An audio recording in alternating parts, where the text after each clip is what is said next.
पता नहीं ये पंडित जी वो वैद्य जी सूतक लगा क्या है? श्वास ठीक नहीं है, वो भी सूतक ही है। हे जी, नहीं तो आप मेरे पीछे पीछे बजरिए घूमते। हे जीव, आइए आइए, दूर नहीं जाना।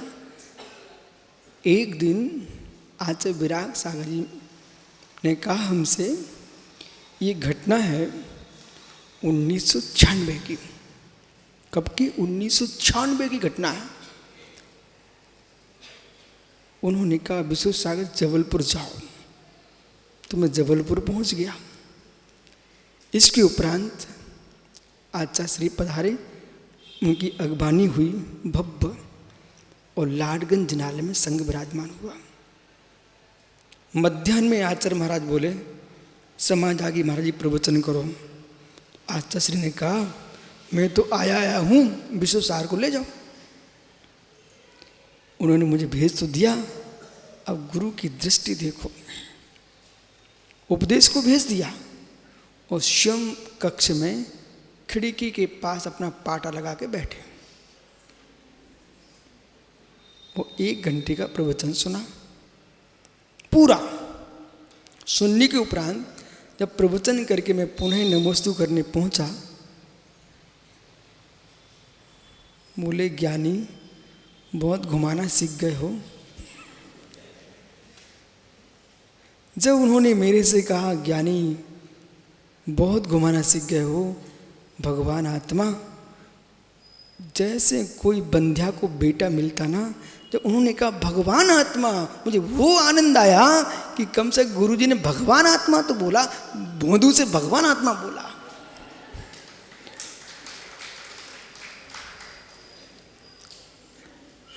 भाई समझे करो, कहीं कीचड़ होती है तो कीचड़ में गिरने की अपेक्षा घूम के आना ज़्यादा अच्छा है।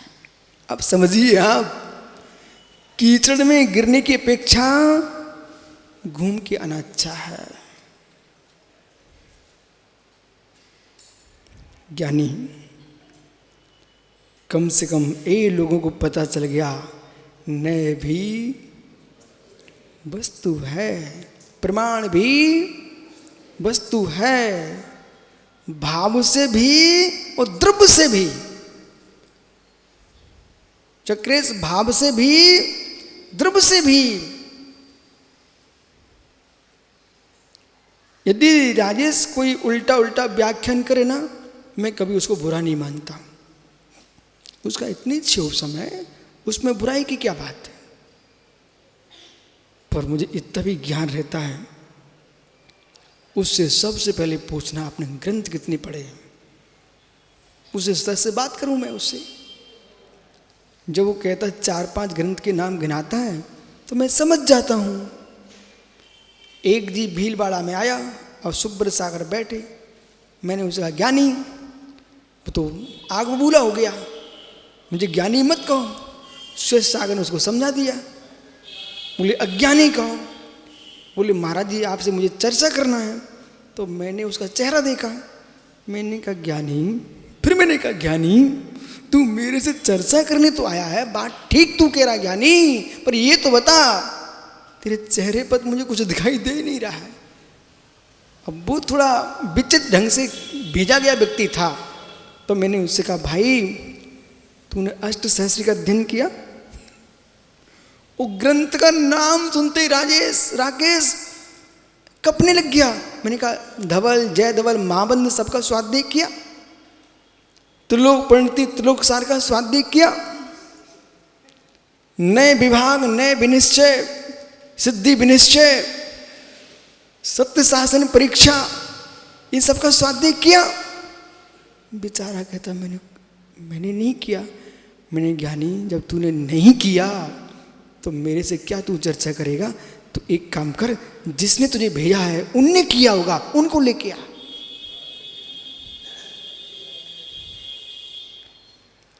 क्या करूं, संसार विचित्र है, उनसे पूछना पड़ता कभी कभी। ये अहंकार की भाषा नहीं थी, उनको समझाने की भाषा थी। इतनी मेहनत आपने की हो तो उस स्तर से आप मेरे से बात करो, और सरलता में हो तो मैं छोटे से बच्चे से बात कर लेता। वो कुटिलता है तो फिर आगम पढ़ के आइए आप। कुटिलता से भरे आयो ना तो आगम की बात करो।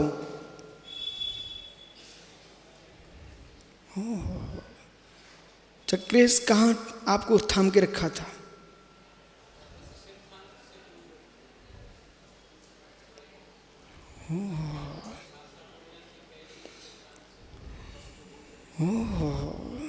हे मित्र, माया, बैराग, उस सिद्धांत से दूर, व्यवहार की व्याख्या। रविंद्र भी ये समझ रहे ना? हे ज्ञानी, हे ज्ञानी, शब्दों से शब्दों को कहना अलग विषय है। शब्दों के प्रयोग के लिए शब्दों को घुमाए, शब्दों के प्रयोग के लिए शब्दों को घुमाए, शब्दों के प्रयोग के लिए सुब्रत सागर एक पत्र आया एक जगह से, उसमें पूरे शब्दों के लिए शब्द घुमाए जा रहे थे। हमकी इसमें कोई जान नहीं है। शब्दों से शब्दों के लिए तो मालूम, अरे राकेश इधर उधर मत झांको, शब्दों से शब्दों के लिए वो मालूम कैसा शब्दों ने घुमाता, बताऊं क्या? अरे मेरे पास तो बहुत विषय रखा हुआ है। वो पंचर साइकिल पंचर हो जाती ना, तो पंचर जो जोड़ता है ना, वो मालूम क्या करता है, साइकिल को उल्टी रख देता है और फिर जोड़ करके उसमें कुपिया से तेल मेल डाल करके फिर वो चैन उतर गई हो तो चैन चढ़ा कर फिर घुमाता है। लेकिन मेरे बताओ वो कितनी दूर तक चल रही है? जैसे पंचर की दुकान पर वो साइकिल सुधारने वाला व्यक्ति यानी पकड़ पकड़ के हाथ से घुमा रहा है, वो चक्का चल रहा है, वो कितनी दूर जा रहा है? वो चलाने के लिए नहीं चला रहा है, घुमा मात्र मार्ग तय के लिए नहीं घुमा रहा है, वो मात्र घुमाने के लिए घुमा रहा है। ऐसे कुछ ऐसे जीव होते हैं, शब्दों को घुमाने के लिए शब्द बोलते रहते हैं पर मार्ग तय नहीं करते। बराबर भैया भैया, शब्दों को घुमाने के लिए शब्द घुमाना ये मार्ग तय नहीं है। और जो साइकिल पर चढ़ करके चलता है वो मेरे मित्र चक्का भी घुमाता है, वो मार्ग को तय करता है क्योंकि उसके अंदर लक्ष्य है। इसी प्रकार से शब्दों का प्रयोग शब्दों में मत कीजिए, शब्दों का प्रयोग अर्थ में कीजिए। माया, अब उन्होंने क्या पढ़ लिया कि निश्चय ने अपनी व्याख्या करता है, ध्रुव सत्य अपनी व्याख्या करता है, क्योंकि निश्चय नय की व्याख्या अगला नय निश्चय ही है। तो जब आप उसको सुनोगे ना तो आप ऐसे भी कर सकते महाराज जी व्यवहार का क्या होगा, क्योंकि फिर मैं थोड़ी व्यवहार की बात करूंगा, फिर तो निश्चय की करूंगा। लेकिन अभी व्यवहार की बात कर रहा हूं, इसलिए मित्र क्या पढ़ लिया था? जगत भ्रम है, जगत भ्रम है, जगत माया है, जगत भ्रम है, जगत माया है। तो अब जगत भ्रम है, जगत माया इंद्रजाल है, ऐसा बैरागी लोग बोलते हैं। पर हे बैरागियों, हे बैरागियों, हे बैरागियों, तुम ब्रह्म सूत्रकर्ता बन के बोलते हो कि वस्तु स्वरूप का स्वरूप समझ के बोलते हो। जो जो समय सार का स्वाध्याय करें वे सबसे पहले मित्र 11 नंबर की गाथा का अध्ययन कर लें। जो जो समय सार की व्याख्या करें, मित्र समय सार में 9 पदार्थों की व्याख्या है, 9 तत्वों की व्याख्या है। उन 9 तत्वों को पहले समझ लें, फिर समय सार को आगे बढ़ें। बराबर। कुंद कुंद देव ने मित्र अध्यात्म की व्याख्या की है, परंतु किसी को अवस्तु नहीं बनाया। कैसे?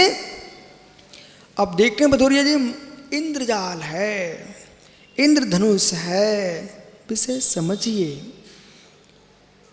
जैसे आकाश में इंद्रधनुष निर्मित होता है और क्षण मात्र में नष्ट हो जाता है, ठीक। पानी में बबूला है, उत्पन्न होता है, नष्ट हो जाता है। ऐसे मित्र इस जीवन है, कब नष्ट हो जाएगा भरोसा नहीं, ठीक है।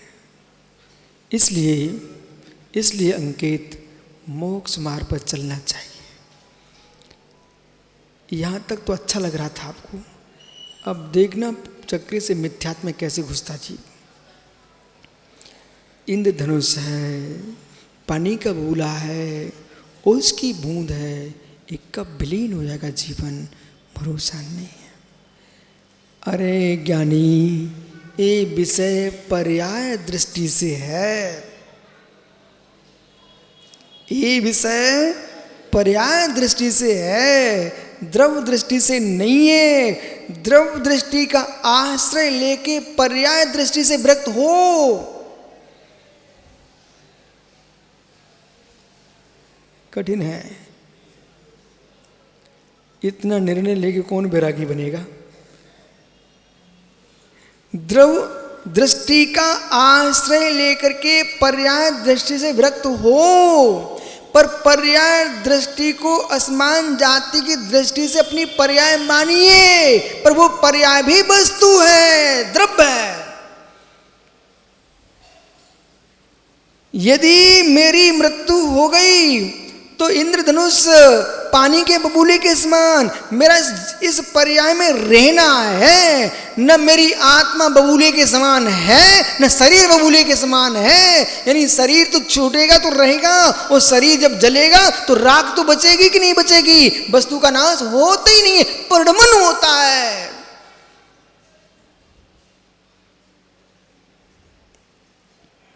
समंत्रबद्ध को तो रग रग में बसाना पड़ेगा आपको। जब व्याख्यान करो ना अशोक, यदि सामने सिर पे महावीर हैं तो एक जगह कुंद कुंद को स्थापित करो, दूसरे स्थान पर समंत्रबद्ध को स्थापित करो, और तीसरे स्थान पर रवसैन जिनसैन को स्थापित करो।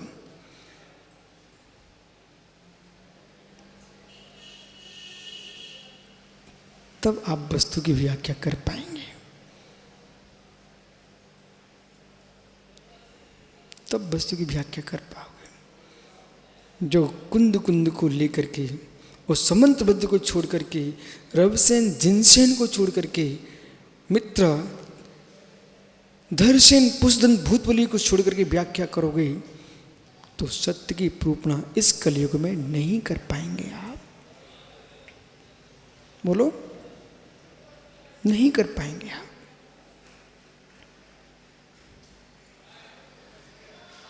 इसलिए हे बैरागियों, हे बैरागियों, बैराग आपको विषय कसाय से हुआ है, न कि वस्तु के वस्तुत्व का नाश के हुआ है। ओह ज्ञानियों, बैराग आपको उर्विल, बैराग का आपको वो ज्ञानी बंबई कलकत्ता से पूछना। बैराग का आपको सुशील भाई सो रहे कि सुन रहे हो? सुशील भैया, बैराग का आपको विषय कसाय से हुआ है, विषय कसाय के साधनों के नाश के लिए नहीं हुआ। विषय कसाय के साधनों का नाश करेगा वो भी हत्यारा। विषय कसाय के साधनों का नाश नहीं करना है, विषय कषाय के साधनों से अपनी दृष्टि को हटाना है। नहीं तो कोई आपको गाली दे रहा था, वो सुशील भैया ने सोच लिया जब तक रहेगा तब तक मेरे भाव खराब होंगे, इसको इस पूर्ण समाप्त करो, तो अपने भाव समाप्त होने के समाप्त। ऐसा मत करना ज्ञानी। जितने देश में बैरागी घूम रहे, जितने देश में बैरागी घूम रहे, चाहे दीक्षा के लिए घूम रहे हों, चाहे सामान्य रूप से घूम रहे हों, चक्रे सारे वैरागियों से कह देना मित्र हमसे मिलने एक बार। वैराग्य जो है वस्तु के वस्तुत्व से दूर होना नहीं है, वस्तु के वस्तुत्व की गहराई में समझ करके वो मित्र विषय कषाय से उपेक्षित होना है, पर स्वभाव से उपेक्षित नहीं होना है। जो द्रव्य जैसा है उसको वैसा स्वीकारिए। बैठो ज्ञानी, ऐसा मत सोच लेना कि पिताजी ने मना कर दिया बेटा घर आ जाओ, तो मस्तिष्क में ये ना आ जाए ये पिताजी न होते तो मैं मुनि बन जाता। बेटा ऐसा मत सोचना। एक पंचेंद्रिय पिता के घात का विचार नहीं करना। वैराग्य है तो तुम दीक्षा ले लेना, लेकिन मित्र पिता के नाश का विकल्प मत करना, उसको भाग्य पर छोड़ देना।